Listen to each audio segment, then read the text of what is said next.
இந்த வருட இறுதி பகுதிக்குள்ளாக வந்திருக்கிற நாங்கள் தெய்வம் எங்களை நடத்தி வந்த எல்லா வழிகளுக்காகவும் தேவனுடைய பிள்ளைகளே, இதை பார்த்து கொண்டிருக்கிற அன்பு சகோதர சகோதரிகளே, நாங்கள் இன்றைக்கு ஜீவனோடு இருக்கிறோம் என்று சொன்னால் எல்லாவற்றிற்காகவும் தெய்வத்துக்கு நாங்கள் நன்றி செலுத்த வேண்டும் என்று வேதம் சொல்லுகிறது. தெய்வம் எங்களை பல விதங்களிலே அற்புதமாக அதிசயமாக எங்களுடைய வாழ்க்கைகளை கர்த்தர் ஆசீர்வதித்திருப்பார்.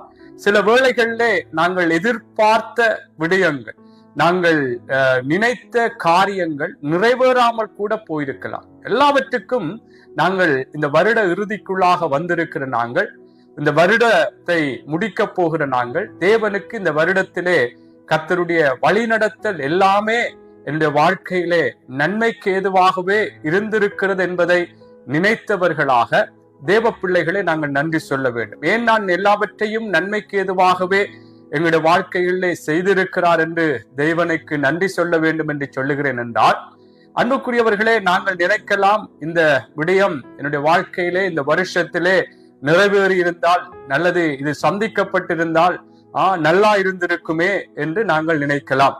ஆனால் தெய்வம் எல்லா காலங்களையும் எல்லா விடயங்களையும் அறிந்த தேவனா இருக்கிறபடினாலே கர்த்தருடைய பிள்ளைகளே, சில வேளைகளிலே இந்த வருடத்திலே நாங்கள் நினைத்த காரியங்கள், எதிர்பார்த்த காரியங்கள் நிறைவேறாமல் போயிருக்கிறது என்றால் கர்த்தர் அதிலும் ஒரு நன்மையை வைத்திருக்கிறார். ஆமென்.